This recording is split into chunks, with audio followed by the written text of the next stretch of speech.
پروین، جو پہلے بھی مریضوں کے رشتہ داروں کے رویے دیکھ چکی تھی جن میں کچھ حد سے زیادہ بدتمیز بھی تھے، بالکل پریشان نہ ہوئی، بلکہ اس نے دیکھا جمی کو غالباً دماغ کی سوزش ہے۔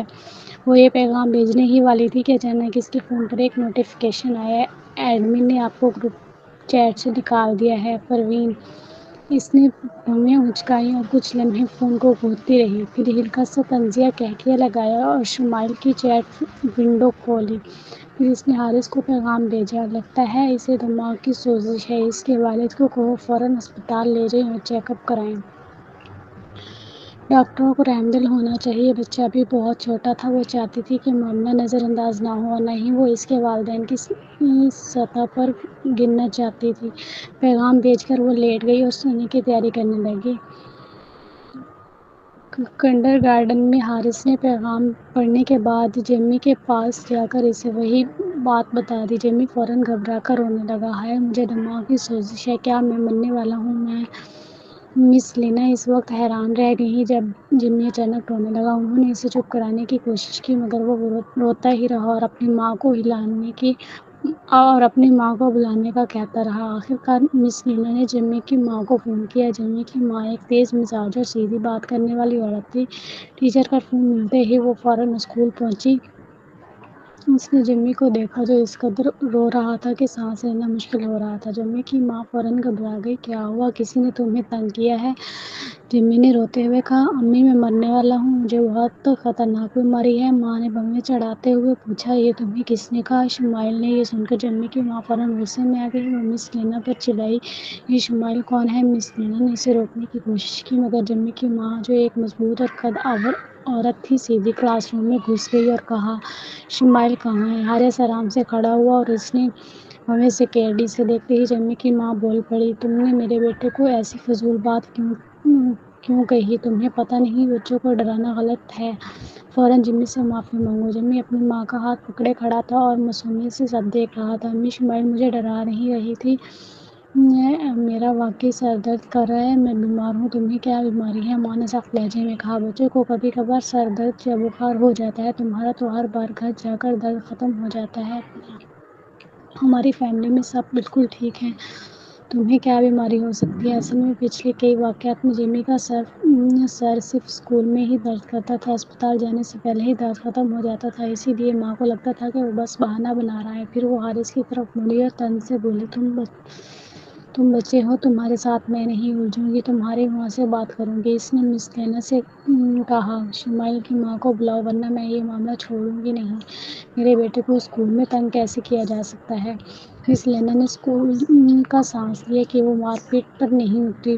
فوراً پروین کو فون کر دیا۔ حارث اپنی جگہ پر بیٹھا رہا جبکہ جمی کی ماں اور جمی مس لینا کے دفتر میں انتظار کرنے لگے۔ اس دوران میا گھبرا کر حارث سے کہنے لگی: شمائل، میں نے سنا ہے جمی کے والدین مافیا میں ہیں، جو بھی جمی کو ناراض کرے وہ اس نے ہاتھ گلے پر پھیرا مار دیا جاتا ہے۔ حارث، میا نے مزید کہا: میری امی نے بھی کہا تھا کہ جمی کو ناراض نہ کرنا۔ اس کی ماں تو ابھی بہت ڈراؤنی لگ رہی تھی، باقی بچے بھی آہستہ آہستہ باتیں کر رہے تھے۔ کیا شمائل کل اسکول نہیں آئے گی؟ میں نے سنا ہے جمی کے والد کے پاس ایک بڑا شیر ہے جو صرف بچوں کو کھاتا ہے۔ شمائل، تم مرنا مت۔ شمائل، مجھے تم بہت پسند ہو۔ بچوں کی دنیا سادہ اور معصوم تھی اور شمائل سب کی پسندیدہ تھی۔ نتیجتاً سب بچے اس کے ارد گرد جمع ہو گئے اور روتے ہوئے الوداع کہنے لگے: شمائل، میں تمہیں سب سے زیادہ پسند کرتا ہوں، کل زندہ اسکول آنا، ٹھیک ہے؟ شمائل، اسکول کے بعد گوشت کا ٹکڑا خرید لینا تاکہ اگر شیر ملے تو اسے گوشت دے دینا اور وہ تمہیں نہ کھائے۔ یہ لو شمائل، یہ چھوٹا ہتھوڑا میری امی نے دیا ہے، اس سے کسی کو مار دینا جو تمہیں تنگ کرے، اور شیر کو بھی مار سکتے ہو۔ حارث، وہ آنکھیں گھمائے بغیر نہ رہ سکا۔ یہ بچے کتنے بے وقوف اور کتنے پیارے تھے۔ اسے یوں لگا جیسے وہ تنہائی جو پیدائش سے اس کے دل میں تھی رفتہ رفتہ ختم ہو رہی ہے۔ میا کی آنکھوں میں آنسو آ گئے۔ آج میرے پاپا تمہیں گھر چھوڑ آئیں تو نہیں؟ ضرورت نہیں، حارث نے جواب دیا۔ جب ناراض پروین جلدی جلدی اسکول پہنچی تو اس نے دیکھا کہ اس کا بیٹا روتے بچوں کے بیچ گرا ہوا ہے۔ اس سے پہلے کہ وہ کچھ بولتی، جمی کی ماں آگے آئی اور انگلی سے اس کے منہ پر تان کر بولی، تم نے گروپ میں بھی فضول بات کی اور اب ایک بچے کو ڈرا بھی دیا۔ دیکھو میرا بیٹا کتنا خوفزدہ ہو گیا ہے۔ جمی پیچھے کھڑا کانپ رہا تھا۔ بری طرح روتا ہوا پروین نے بہیں سکیڑی اور کہا، یہ وقت جھگڑے کا نہیں، بہتر ہے کہ فوراً بچے کو اسپتال لے جائیں۔ اسپتال جائیں جہنم میں، جمی کی ماں چلائی، اب بھی تم ضد کر رہی ہو؟ تمہاری بیٹی نے میرے بیٹے کو ڈرا دیا اور اب تم دماغ کی سوزش کی باتیں کر رہی ہو۔ کبھی دماغ کی سوزش کے لیے لمبر پنکچر کا سنا ہے؟ یہ تو خون کے کینسر میں ہوتا ہے۔ تمہیں پتہ بھی ہے کیا کہہ رہی ہو پروین؟ جمی کی ماں نے آستین چڑھاتے ہوئے کہا، فوراً میرے بیٹے سے معافی مانگو اور اپنی بیٹی سے بھی معافی منگواؤ، کہو کہ یہ سب مذاق تھا۔ لیکن اتنے میں جمی نے اچانک اپنا سر پکڑ لیا اور کہہ کر دی۔ جمی کی ماں سخت صدمے میں تھی۔ اس نے فوراً جھک کر جمی کو اٹھایا۔ کیا ہوا جمی، کیا ہوا؟ 2 بار کہہ کرنے کے بعد جمی آخرکار رک گیا، پسینے میں شرابور۔ اس نے بمیں سکیڑتے ہوئے پوچھا، ممی کیا میں مرنے والا ہوں؟ جمی کی ماں آخرکار گھبرا گئی۔ بالکل نہیں ممی، یہی ہے بیٹا، میں ابھی تمہیں اسپتال لے کر جاتی ہوں۔ اس نے اسے بازوؤں میں اٹھایا اور باہر نکل گئی۔ جب وہ پروین کے پاس سے گزری تو پروین نے ایک بار پھر کہا، اسپتال پہنچتے ہی فوراً لمبر پنکچر کروائیں اور دیکھیں کہ کہیں یہ دماغ کی سوزش تو نہیں۔ اس بار جمی کی ماں نے اس کی طرف دیکھا مگر کچھ نہیں کہا اور تیز قدموں سے نکل گئی۔ اس کے چلے جانے کے بعد پروین نے وقت دیکھا۔ اسکول کی چھٹی نہیں ہوئی تھی، اس لیے اس نے حارث کو وہیں چھوڑا اور خود گھر چلی گئی۔ مس نینا نے سوچا تھا کہ شمائل کی ماں اسے جانے سے پہلے کچھ تسلی دے گی، آخر اس کی ابھی کلاس میٹ سے لڑائی ہوئی تھی، لیکن وہ تو بالکل بے پرواہ لگ رہی تھی۔ نہیں، یہ ٹھیک نہیں تھا۔ شمائل کی ماں ایک بہت اچھی ماں تھی، وہ یقیناً کام میں بہت مصروف ہوگی اور فون ملتے ہی سیدھی اسکول آئی ہوگی۔ اب شاید وہ فوراً واپس کام پر جا رہی ہو تاکہ شمائل کی پرورش کے لیے پیسہ کما سکے۔ ہاں، یقیناً یہی بات ہوگی۔ یہ سوچ کر مس نینا کلاس میں واپس گئی اور فوراً دیکھا کہ شمائل ایک کتاب میں غرق تھی۔ مس نینا خود کو روک نہ سکی اور اس کے پاس چل کر گئی، اس کے بال سہلاتے ہوئے بولی، ڈرو مت شمائل، یہ حارث نے سختی سے برداشت کیا مگر جسمانی رابطہ سہ گیا۔ اسے لگا اب وہ زیادہ سے زیادہ لوگوں کو برداشت کر سکتا ہے جو اس سے جسمانی طور پر قریب آتے ہیں۔ جلد ہی اسکول کی چھٹی ہو گئی۔ بچے ایک ایک کر کے حارث سے الوداع کہنے لگے جو تانیہ کے ساتھ اسکول سے نکلا۔ میاں نے انہیں بڑی سیاہ گاڑی میں بیٹھتے ہوئے دیکھا اور ناپسندیدگی سے اسمتھ فیملی کی گاڑی میں جا بیٹھی۔ یہ دیکھ کر جوئل خود کو روک نہ سکا اور پوچھا، کیا ہوا میاں؟ میاں نے ہچکچاتے ہوئے کہا، ڈیڈی کیا شمائل کو بڑا شیر کھا لے گا؟ جوئل، میاں نے اسے دن میں پیش آنے والا واقعہ سنایا۔ جوئل نے اس کے بال سہلاتے ہوئے کہا، کوئی بات نہیں، بڑا شیر اسے نہیں کھائے گا۔ میاں نے بڑی آنکھوں سے اسے دیکھا اور حیران ہو کر پوچھا، کیوں بڑا شیر مجھے اس لیے نہیں کھاتا کیونکہ میرے پاس ڈیڈی ہیں، مگر اس کے پاس تو نہیں؟ جوئل نے نیچے دیکھتے ہوئے کہا، اس کا باپ ثالث مہدی ہے، فکر نہ کرو، بڑا شیر اسے بالکل نہیں کھائے گا۔ یہ سن کر میاں کو سکون ملا۔ یہ تو بہت اچھا ہے۔ مگر جوئل نے باہر کی طرف دیکھا۔ تانیہ نے بچے کو ایک بار پھر گاڑی میں بٹھا دیا تھا۔ کیا اس کا مطلب یہ تھا کہ اس بچے کی ماں اسکول آ کر اسے لینے کی زحمت بھی نہیں کرتی؟ اس کی نظر میں D N A test report گھومنے لگی۔ نتائج بہت پیچیدہ تھے۔ وہ اب تک ایان کو یہ بات بتانے کی ہمت نہ کر سکا تھا۔ اسے سوچنا ہوگا کہ بات کس طرح کہے۔ جمی کی ماں جلد ہی اسپتال پہنچ گئی۔ وہ سیدھی بچوں کے وارڈ میں گئی۔ اب جمی کافی بہتر محسوس کر رہا تھا، پھر بھی ڈاکٹر نے کئی ٹیسٹ کیے اور آخرکار کہا، یہ شاید زیادہ رونے اور ڈر جانے کی وجہ سے ہوا ہے۔ جمی، کیا اب بھی کہہ کرنے کا دل ہے؟ جمی نے سر ہلایا۔ نہیں۔ ڈاکٹر مسکرا کر بولا، کبھی کبھی چھوٹی سی بات پر زیادہ پریشان ہونے کی ضرورت نہیں ہوتی۔ سکون کا سانس لیتے ہوئے جمی کی ماں نے سر ہلایا۔ ڈاکٹر نے پھر کہا، پھر بھی احتیاط بہتر ہے، تو چند مزید ٹیسٹ کر لیتے ہیں۔ جمی کی ماں نے آیا کو بھیجا کہ بل ادا کرے اور پھر جمی کے والد کو فون کیا۔ جمی کے والد کا نام جارڈن ہاف مین تھا۔ وہ نیو یارک میں غیر قانونی کاروبار وغیرہ میں ماہر تھا اور اس شعبے کا ایک بڑا نام سمجھا جاتا تھا۔ اسمتھ اور مہدی فیملی کے علاوہ وہ کسی کی پرواہ نہیں کرتا تھا۔ وہ ایک سخت مزاج، 6 فٹ 1 انچ قد اور 205 پاؤنڈ وزنی مضبوط جسم کا مالک تھا۔ اس وقت وہ جم میں ورزش کر رہا تھا۔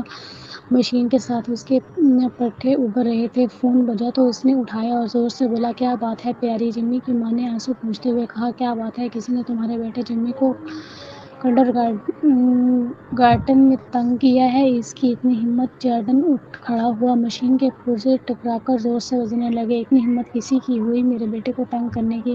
مگر تم کہہ رہی ہو کہ جمی کو اس کے بعد اسپتال جانا پڑا، وہ اتنی کمزور کیسے ہو گیا؟ جمی کی ماں رک سی گئی، پھر غصے سے بولی، وہ صرف 5 سال کا ہے، اسے کیا پتا؟ کلاس کے ایک بچے نے اسے کہا کہ اسے انسیفلائٹس ہے، اتنا ڈرا دیا کہ وہ 2 گھنٹے روتا رہا اور پھر کہہ کر دی۔ تم کیا کرو گے اس بارے میں؟ جارڈن غصے سے بولا، یہ کس کا بچہ ہے جو اتنا شرارتی ہے؟ کیسی ہمت ہوئی میرے بیٹے کو توہین کرنے کی؟ میں تو اس نالائق کو ٹکڑے ٹکڑے کر دوں گا۔ جمی کی ماں پریشان ہو کر بولی، کسی ٹکڑے کرو گے؟ بچے کا کیا قصور؟ وہ تو ابھی بڑے بھی نہیں ہوئے۔ میں اس کی ماں پر غصہ ہوں۔ کنڈرگارٹن نے اسے بلایا، پھر بھی وہ کہتی ہے کہ جمی کا لمبر پنکچر کراؤ۔ یہ لمبر پنکچر ہے، بہت تکلیف دہ ٹیسٹ۔ وہ خود کو ایک کیا سمجھتی ہے؟ جارڈن نے سر ہلایا۔ ہاں تم صحیح کہہ رہی ہو، میں ابھی پتہ کرواتا ہوں کہ اس کے والدین کون ہیں۔ جمی کی ماں نے کہا، میں اسکول پر بھی دباؤ ڈالوں گی۔ ایسی ماں باپ کو کیوں اجازت دی جائے کہ وہ اپنے بچوں کو اسکول بھیجے؟ یا تو وہ خود ہی بچے کو نکال لیں، ورنہ میں نکلوا دوں گی۔ ٹھیک ہے، جیسا تم کہو۔ ویسے جمی کیسا ہے اب؟ جمی کا نام آتے ہی ماں کا لہجہ نرم پڑ گیا۔ وہ اب بہتر ہے، بس ڈر کے مارے کہہ کر دی تھی، میں بہت غصے میں ہوں۔ والدین بچوں کو کیوں ڈراتے ہیں؟ کیا بچوں کو ڈرا کر خوشی ملتی ہے؟ اگر جمی نے اچانک کہہ نہ کی ہوتی تو میں اس عورت کو آج 2-4 تھپڑ ضرور مارتی۔ میں دیکھتا ہوں کہ اس کا باپ کون ہے اور اسے تھپڑ مارتا ہوں۔ بچے کا نام کیا ہے؟ اسماعیل مہر کاظم۔ ٹھیک ہے۔ جمی کی ماں اب بھی غصے میں تھی۔ اس نے پرنسپل اور اساتذہ کو پیغامات بھیجنے شروع کر دیے۔ پیغام: چونکہ اسماعیل مہر کاظم کی ماں پروین مہر کاظم اپنے بچے کے رویے پر معافی مانگنے سے انکار کر رہی ہیں، میں تجویز دیتی ہوں کہ اسکول اسے نکال دے۔ جب تک وہ سنجیدگی سے معافی نہیں مانگتی، میں اپنا فیصلہ نہیں بدلوں گی۔ مس لینا نے پیغام دیکھا تو فوراً پروین سے رابطہ کیا۔ مس پروین، میں سمجھتی ہوں کہ اسماعیل نے جمی کو ڈرانے کے لیے ایسا نہیں کیا، کیوں نہ آپ اسے جمی سے معافی منگوا لیں؟ پروین، جو بار بار کے فون سے تنگ آ چکی تھی، نے غصے سے جواب دیا۔ حارث: اوہ، میرا مطلب ہے اسماعیل 3 دن اسکول نہیں آئے گی۔ جمی کی حالت واقعی سنگین تھی۔ اگر اس کی ماں نے فوراً ٹیسٹ نہ کرایا تو 3 دن میں بیماری ظاہر ہو سکتی تھی۔ مس لینا، اسپتال میں جمی کی ماں کو خبر ملی کہ اسماعیل کو عارضی طور پر اسکول سے روک دیا گیا ہے تو وہ آخرکار پرسکون ہوئی۔ جب جمی کے سارے ٹیسٹ مکمل ہوئے تو اس کی ماں نے اسے دیکھا اور اچانک یاد آیا کہ جمی نے پہلے سر درد کی بات کی تھی۔ جمی، کیا اب بھی سر میں درد ہے؟ جمی نے کچھ دیر سوچا۔ اس کا سر اب بھی ہلکا سا درد کر رہا تھا، لیکن جب اس نے وہ تکلیف یاد کی جو ابھی پیٹ چیک کرتے وقت ہوئی تھی تاکہ یہ پتہ چل سکے کہ اس نے کیوں کی، تو وہ ایک لمحے کے لیے ساکت ہو گیا۔ پھر اس نے سر ہلا کر جواب دیا، اب نہیں ہو رہا ممی۔ جمی کی ماں نے فوراً سکون کا سانس لیا۔ وہ عورت جو ابھی تھوڑی دیر پہلے دل ہی دل میں گھبرا گئی تھی، اب مطمئن ہو گئی۔ اس نے کہا، جب تک درد نہیں ہو رہا ٹھیک ہے، تمہاری کلاس والوں کی ماں اچھی عورت نہیں لگتی۔ مجھے تو لگتا ہے کہ اس کے پاس ڈاکٹر کا لائسنس بھی نہیں ہوگا۔ پھر بھی وہ فضول باتیں کرتی رہی۔ اب دیکھو، اس کے بیٹے کا اسکول میں پڑھنا بھی بند ہو گیا، یہ اس کی سزا ہے۔ یہ کہہ کر اس نے جھک کر جمی کو اٹھایا اور گھر کی طرف چل دی۔ ایک جمی جارڈن نے چند ہی لمحوں میں اسماعیل کی ساری معلومات نکال لیں۔ جب اس نے بچے کی ماں کے خانے میں پروین کا نام دیکھا تو اس کی بھویں سکڑ گئیں۔ اس نے اپنے ماتحت سے پوچھا، کیا اس کا کوئی باپ نہیں ہے؟ میں عورتوں پر ہاتھ نہیں اٹھاتا، ماتحت نے جواب دیا۔ نہیں، اس کا باپ نہیں ہے۔ جارڈن کچھ لمحے خاموش رہا، پھر ناک سکیڑ کر بولا، جو لوگ اپنے بچوں کو اس کنڈرگارٹن میں بھیجتے ہیں وہ عام لوگ نہیں ہوتے۔ پتہ کرو یہ کس خاندان سے ہیں۔ اگر عام لوگ ہوں تو میری بیوی کو کہہ دینا کہ یہ معاملہ چھوڑ دے تاکہ یہ نہ کہیں کہ ہم اپنی طاقت کا غلط استعمال کر رہے ہیں۔ ٹھیک ہے۔ ماتحت کے جانے کے بعد کوئی اندر آیا اور بولا، مسٹر ہافمین، وہ پاشا خاندان کا لڑکا پھر آ گیا ہے۔ جارڈن کا چہرہ فوراً ٹھنڈا پڑ گیا۔ اس میں اتنی ہمت ہے کہ دوبارہ آ جائے۔ اندر بھیجو۔ دروازے پر لنگڑاتا ہوا مرتسم نیچے نظریں ڈالے کھڑا تھا۔ تاریک تہہ خانہ مدھم اور بکھرا ہوا تھا۔ اس کا بگڑا ہوا مگر پرکشش انداز شور شرابے والے ماحول میں نمایاں تھا۔ جب تک کسی نے بلا نہ لیا وہ وہیں کھڑا رہا، پھر آہستہ سے آگے بڑھا اور لنگڑاتا ہوا کمرے میں داخل ہوا۔ اندر آ کر احتشام نے فوراً سر جھکا کر کہا، مسٹر ہافمین۔ جارڈن نے ٹھنڈی سانس بھری اور کہا، ہمارا اسپورٹس بک کوئی مذاق نہیں ہے۔ احتسام نے نظریں جھکا رکھی تھیں۔ ان کی کار ریسنگ کوئی عام مقابلے نہیں تھے۔ یہ تمام شرطیں اور جواز زیر زمین چلتے تھے۔ کار ریسنگ اسپورٹس بک صرف جارڈن کے نام پر چلتی تھی۔ احتسام کی پچھلے کئی سالوں کی کمائی یہیں سے آتی رہی تھی۔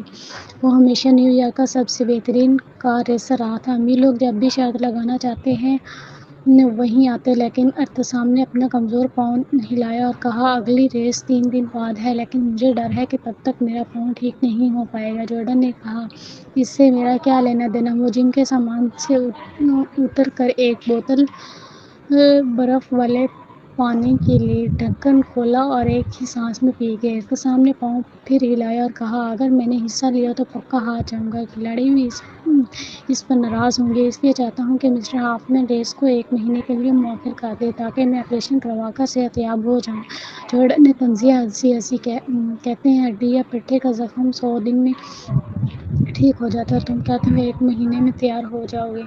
ہاں میں پکا کہہ رہا ہوں، احتسام نے دانت پینچ کر کہا، چاہے میں مکمل صحت یاب نہ بھی ہوا تب بھی میں ریس میں حصہ لوں گا۔ جارڈن نے کہا، جب تم پہلی بار یہاں آئے تھے تو تمہیں پتہ تھا کہ ہماری اسپورٹس بک میں کوئی اپنی شرط نہیں بدل سکتا۔ تم جیسے ریسروں کے جسم بھی شرط کا حصہ ہوتے ہیں، اور تم نے اتنی جرأت کی کہ خود کو زخمی کر بیٹھے۔ پچھلی ریس تم ہار گئے تھے اور سنا ہے تم نے اپنی اسپورٹس کار بھی بیچ دی۔ کیا پاشا کے پاس وہ پیسے نہیں ہیں؟ احتسام نے ضد سے کہا، میں اپنے اعمال کا خود جواب دہ ہوں، پاشا اور میں الگ ہیں۔ جارڈن کھڑا ہو گیا اور بولا، واہ ایسے جوان مجھے پسند ہیں۔ ٹھیک ہے، میں خود جا کر کھلاڑیوں سے بات کروں گا، وہ میرا مان رکھیں گے۔ احتسام نے سکون کی سانس لی، شکریہ، لیکن اچانک کس نے آ کر کہا، مسٹر ہافمین، معلومات مل گئی ہیں۔ جب جارڈن نے موبائل پر پروین کے ساتھ پاشا دیکھا تو اس نے ٹھنڈی ہنسی اور احتسام کی طرف مڑ کر کہا، میں اپنی بات واپس لیتا ہوں۔ احتسام حیران رہ گیا۔ اس نے ہچکچاتے ہوئے پوچھا، مسٹر ہافمین؟ جارڈن نے پوچھا، پروین مہر کاظم تمہاری کیا لگتی ہے؟ احتسام نے دانت پینچ کر جواب دیا، وہ میری کزن ہے۔ اچھا، جارڈن نے سیدھے کہا، اس نے مجھے ناراض کیا ہے، صحیح کہوں تو اس کی بیٹی نے میرے بیٹے کو تنگ کیا ہے، اس لیے میں تمہاری مدد نہیں کروں گا۔ احتسام حیران رہ گیا۔ وہ کچھ کہنا چاہتا تھا مگر جارڈن نے اس کے بجائے ہاتھ ہلا کر حکم دیا، باہر نکل جاؤ۔ جارڈن کے چند آدمی فوراً احتسام کے طرف بڑھ گئے۔ وہ اس کی مدد کر کے اس پر احسان کر سکتا تھا لیکن اس پر مجبور نہیں تھا۔ احتسام نے اس بات پر اس سے تعلق نہیں توڑا کہ اس نے اچانک مدد نہ کرنے کا فیصلہ کر لیا۔ اس نے بس سر ہلایا، مڑا اور کمرے سے باہر نکل گیا، بغیر اس کے کہ کوئی اسے زبردستی نکالے۔ دروازے تک پہنچتے ہی اس نے پیچھے سے جارڈن کی آہستہ آواز سنی، اس بات کا برا مت ماننا، انہوں نے میرے بیٹے کو اتنا ڈرا دیا تھا کہ وہ الٹیاں کرنے لگا۔ آخر مجھے کہیں تمہیں اپنا غصہ نکالنا ہے، اگر میں تم پر غصہ نہ نکالوں تو اس عورت پروین کو میرا غصہ سہنا پڑے گا۔ ظاہر ہے تم یہ بھی چن سکتے ہو کہ میری بیوی اس کو مار کر اپنا غصہ نکالے یا یہ صورتحال برداشت کر لو۔ احتسام نے اپنے مکے بھینچ لیے۔ جارڈن نے تفتیشی رپورٹ دیکھی اور کہا، میری تحقیقات کے مطابق تم اس کے اتنے قریب نہیں ہو، لیکن اگر تم اگلا ریس ہار گئے تو تمہاری حالت بہت خراب ہو جائے گی۔ نہ صرف تم سب کچھ کھو دو گے بلکہ جو سٹے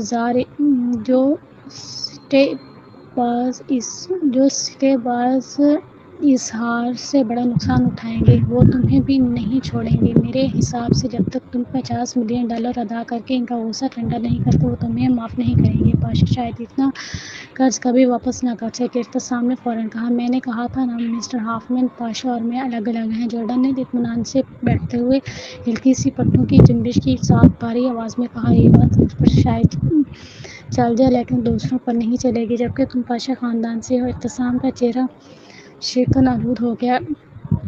انڈرورلڈ میں جوئے کے اصول عام دنیا جیسے نہیں ہوتے۔ جارڈن نے بات جاری رکھتے ہوئے کہا، تمہیں 3 سال پہلے کا وہ بلیک مارکیٹ کا باکسنگ چیمپئن یاد ہے؟ وہ ہارنے کے بعد غائب ہو گیا تھا۔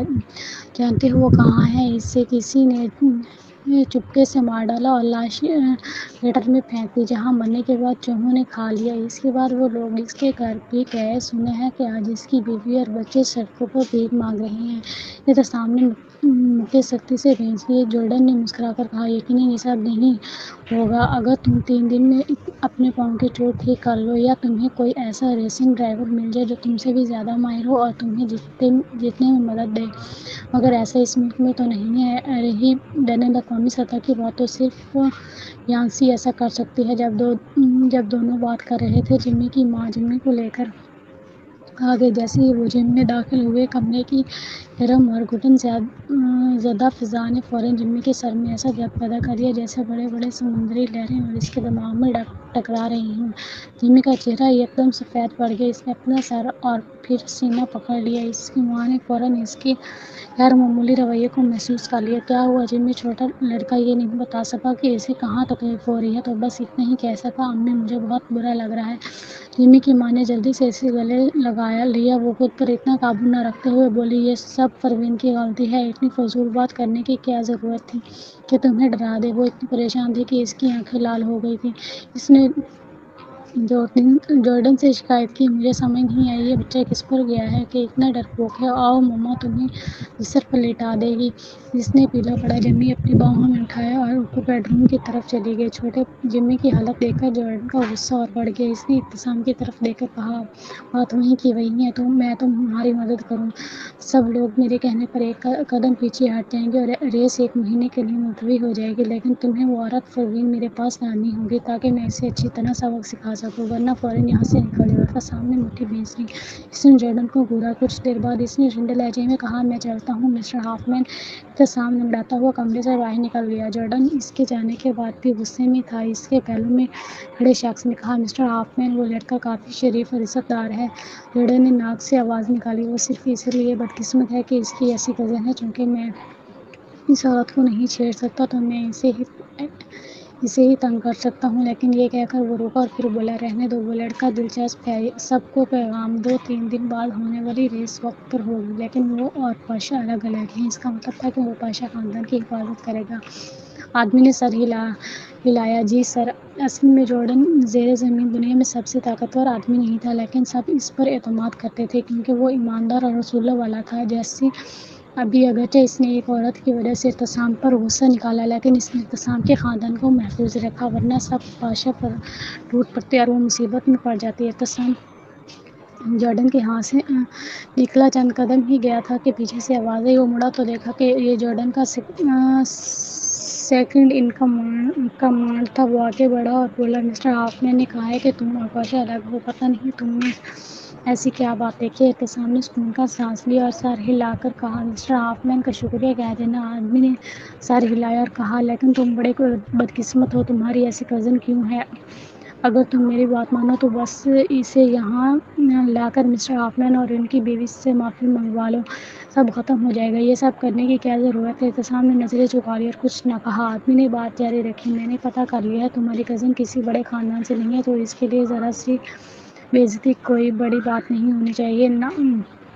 لیکن یہ سنتے ہی احتسام نے کہا، آپ کی مدد کا بہت شکریہ، یعنی اس نے اس کی تجویز مسترد کر دی۔ آدمی کا چہرہ اتر گیا، تمہیں اپنی بھلائی کا نہیں پتہ لڑکے، بہتر ہے کہ وہ معافی مانگ لے یا دعا کرے کہ چھوٹے صاحب جلدی ٹھیک ہو جائیں، ورنہ اگر وہ بیمار رہا تو مسٹر اور مسز ہافمین اسے کبھی نہیں چھوڑیں گے۔ احتسام نے سر ہلا کر رخصت لی۔ اس کا پاؤں ابھی تک ٹھیک نہیں ہوا تھا، اس لیے وہ گاڑی نہیں چلا سکتا تھا۔ اس نے ٹیکسی لی اور ڈرائیور کو کہا کہ اسے ولا لے چلے جہاں وہ رہ رہا تھا، لیکن جب وہ وہاں پہنچا تو دیکھا کہ اس کا سارا سامان باہر پھینکا ہوا ہے، اندر کوئی سامان پیک کر رہا تھا۔ جیسے ہی وہ گاڑی سے اترا، کسی نے کہا، اوہ، یہ تو احتسام ریسنگ کنگ ہے، اچھا ہوا تم آ گئے، تم نے اب تک گھر کیوں خالی نہیں کیا جبکہ تم یہ ولا مجھے بیچ چکے ہو؟ احتسام کی ہونٹ سختی سے بھینچ گیا۔ ولا خریدنے والا کوئی اور نہیں بلکہ ونسٹن تھا، جون مائرز کا بیٹا۔ جون نے برسوں سے پاشا کے لیے مشکلات پیدا کی تاکہ مائرز مائرس بینز فارمیسی ہارمونیا فارمیسی کو پیچھے چھوڑ کر نیو یارک کی سب سے بڑی روایتی ادویات کی کمپنی بن سکی۔ اس لیے جب ونسٹن کو پتہ چلا کہ اعتصام اپنا ولا اور گاڑی بیچ رہا ہے تو وہ فوراً پہنچ گیا۔